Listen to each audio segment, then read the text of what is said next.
Hello guys, welcome back to GDevelop tutorials. And as you can see, this is what we have done in the last three classes.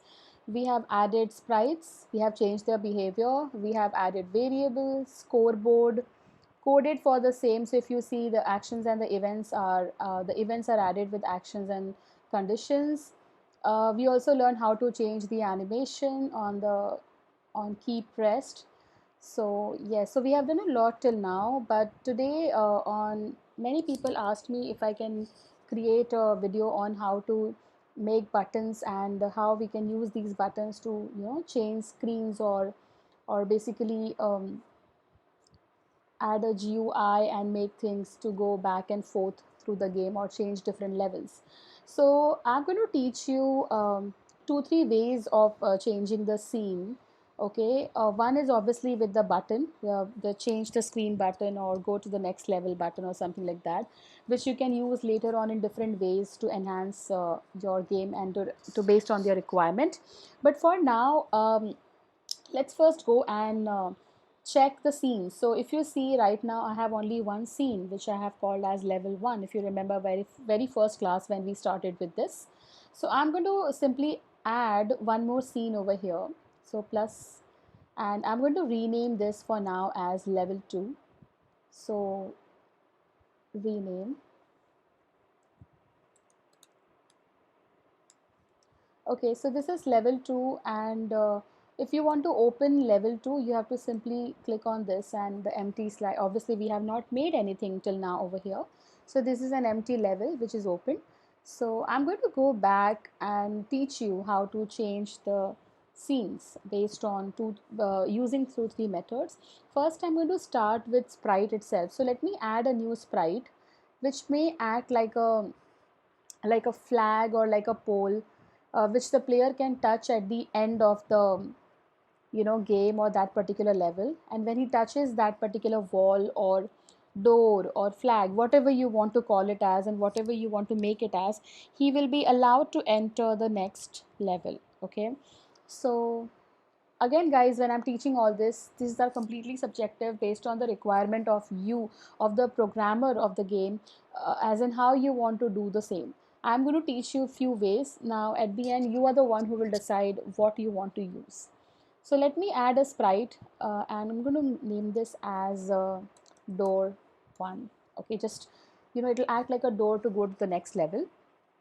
And I'm going to add an animation this time. Rather than me taking a ready-made figure from the internet, of I'm going to just draw my own door over here.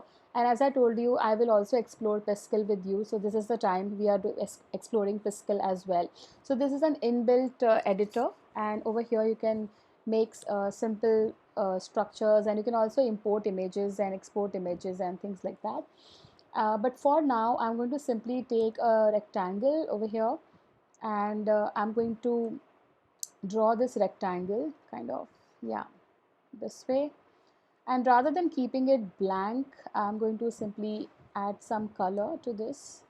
So just let me take some color which I will add to this particular, yeah, okay. And I'm going to add some shape. Sorry, I'm pressing Command Z. I'm going to change the color so that I can see the shape. So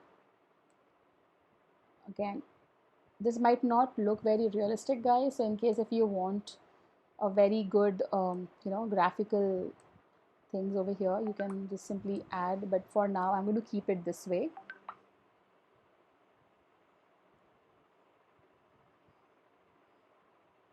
and save it.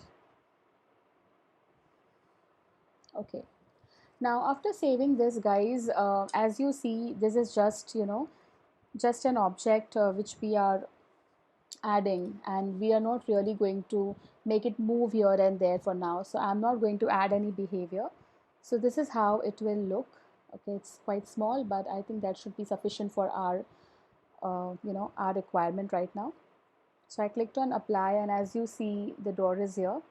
So what I'm going to do is I'm going to simply add this object over here, I can drag it and make it slightly bigger. But again, if you have made a very small structure and if you are planning to, extend it too much, it might look a little weird, or it might look little pixelated. So again, you may decide which quality or what kind of graphic you want to see for your game.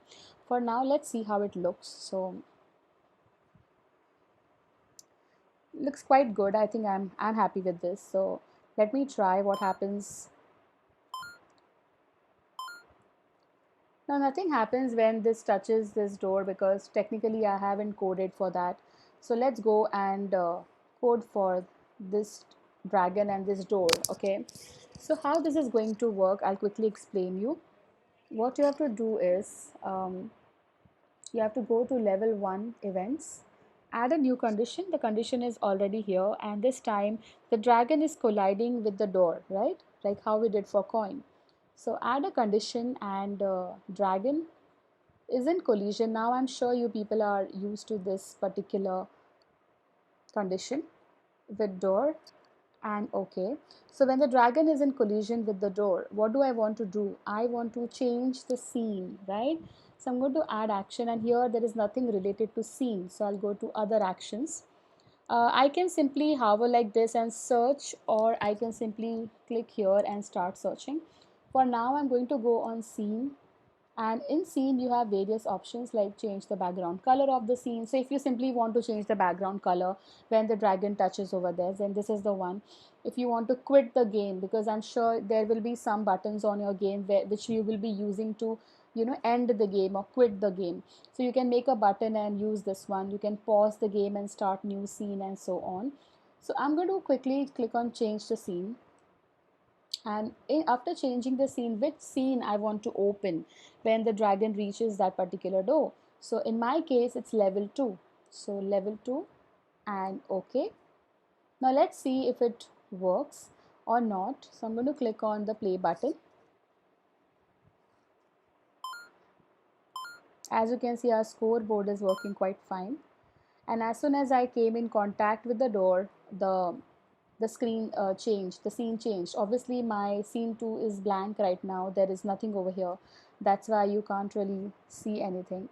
Guys, one thing I observed, that when this dragon was coming towards the door, when it reached here, that time only the scene changed. The reason is, if you see, the real object is coming with this extra part over here, and that's the reason that glitch happened. So if you want to avoid that, then take pictures which are completely transparent background. Take PNG files. I think that will be the best option for you all. So for now I'm just keeping it like this only, but I hope you understood that take PNG pictures, do not have these kind of extra backgrounds in your sprite, so that it gives more realistic effect rather than the dragon just reaching here and the scene gets changed. So that all you can do.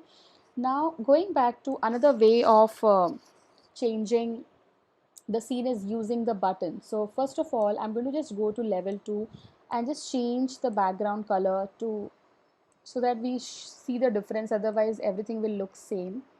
So I'm going to click on this one and apply. So this is level 2, and I'm going to add one more level, which is level 3. So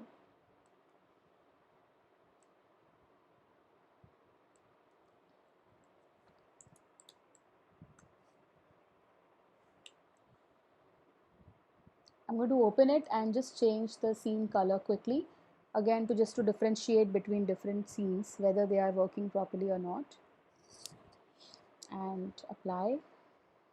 So now we have 3 scenes: level 2, level 3, and obviously level 1. I'm going to teach you how I can click on a button and take that button to directly to level 3. Again, where you want to take, how you want to go, where, from where to where, that all is your choice. I'm just teaching you basics, how we can do certain things on GDevelop. Okay. So again, I'm going to add a new sprite over here, and this time I'm going to name it as a button. So BTN, I'm just using this extension. I like to use these kind of extensions for naming my graphic user interface tools, because then this allows the any other person, when they are reading your code, or when they're understanding your program, they really understand, okay, btn is for button, txt is for text boxes, and so on. So these are basic stuff you can always incorporate in your daily programming routine. Okay, so btn, and let's say level 3, so button 2 level 3, it's kind of, I'm going to name it as button 2 level 3, and then click on animation, add. Now either I can choose a button, or I can directly, or I can directly edit with Piskel. So right now I'm going to edit with Piskel, because you can later on find out sprites and you can download your own sprites.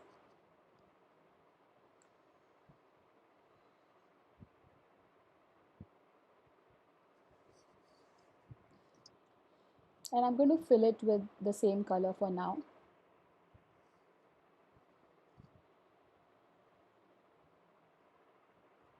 And I'm going to save it. So if you see in the preview, this is how it looks. I'm fine with this. And click on apply. Now drag this here. You can make it slightly bigger if you want, but again, since we have made on Piskel and the size was not too big, it might look little pixelated if you drag it and make it too big. Okay, so be careful with all that. Again, if you see there's this extra background, but in this case it really doesn't matter much, so don't worry, but it's always good to not have extra this thing like this over here. Now just to make it more interesting, I'm going to add a text on this. So I'm going to have a white colored text, and I'm just simply naming it as txt text to level 3. If you see, I'm using camel hump method as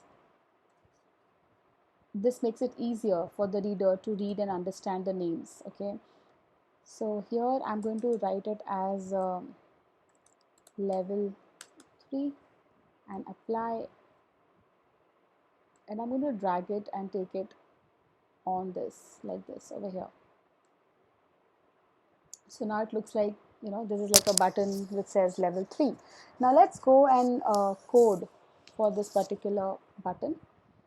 So I'm going to go to level 1 event and add a new empty event.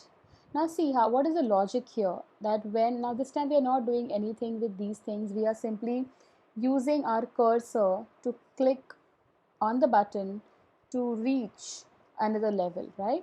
So I'm going to click on other conditions, and over here it's mouse touch. So when the mouse button pressed or held, and which side of the mouse, so normally, as you know, we use the left as a, when we click something. So okay, what do you want to do? You want to change the scene, so you go back, you go to scene, change the scene to level 3, and okay. So let's go and try how this works. So I'm going to go on the play button, and just to test, my code, I'm going to click somewhere else also. What if there is a glitch? So if I click here, oh, so if I click anywhere, so the screen is changing, which is wrong, because I want that the scene should change only when I click on that particular button. But if you see, I have not coded for that, or I have not written any condition for that. My condition simply says that when touch the left part, the left button on the mouse pad, only then the scene should change. I have not mentioned that the cursor should be on the button and then I have to press and then this will happen, right? So let me add another condition, and if you see, we have to find out where, so no, I think we have to go back and check our button. So when the button is here,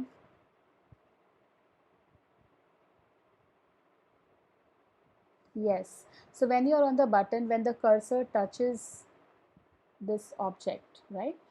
So when the cursor touches this object, apply, and I'm going to take this up and the other one down. So that means first the cursor touches this button and then the button is pressed and then this should happen.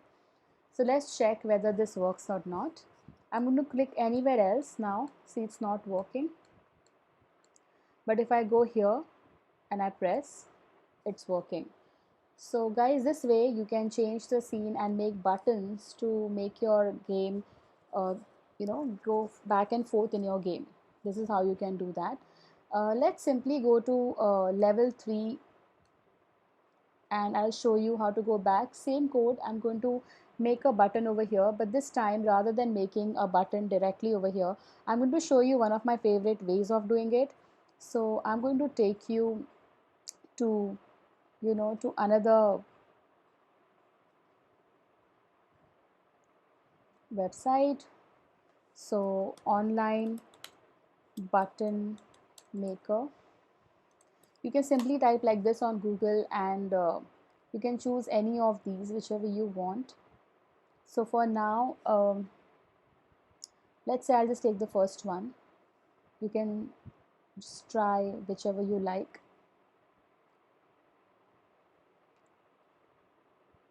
Okay, so this is a website which allows you to make your own buttons. Okay,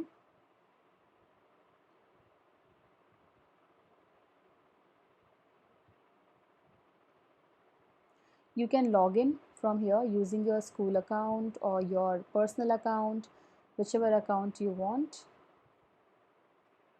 And then using this website you can create your own button. So I'm going to just write here level 1. You can change the font, you can make it bold, italic, you can increase the size of the font, uh, everything, basically anything that you can think of. You can change the color, you can have borders, you can have border size can be thickened like this. You can have a shadow effect if you want. So again, shadow can be little like this to give more 3D effect.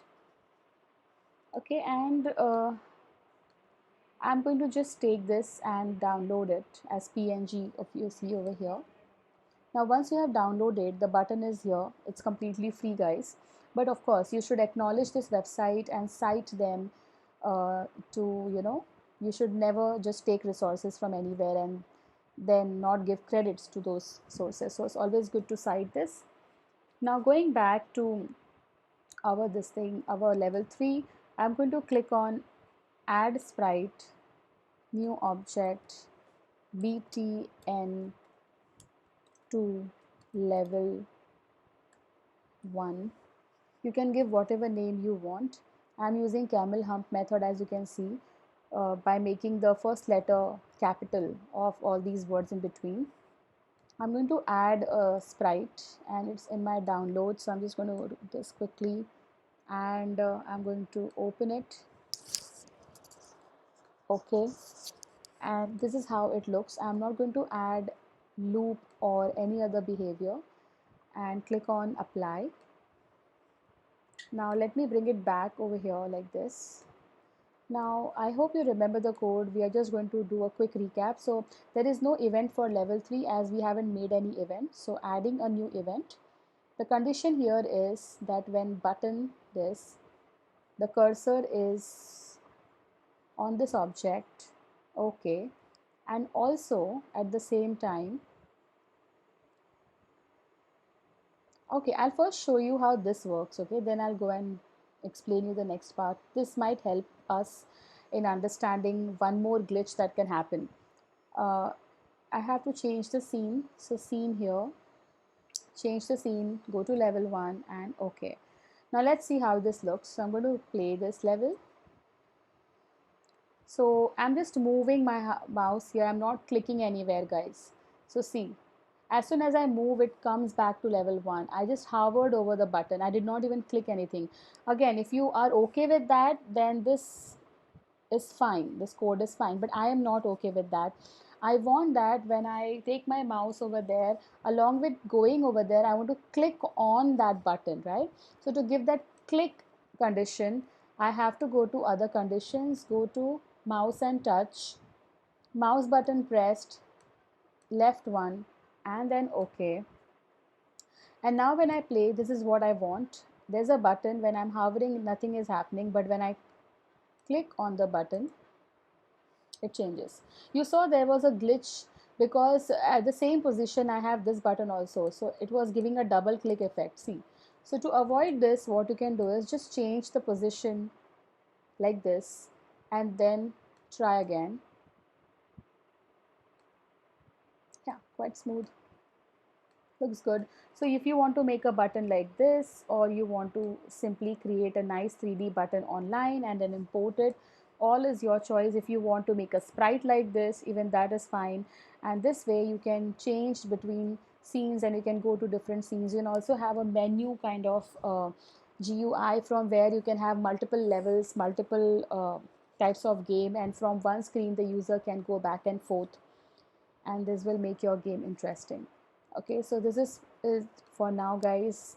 And if you have any other thing, any other topic that you want me to cover, then please mention in the comment section. The link for the sprites and for even this button maker, I'm going to put in the description box for your understanding.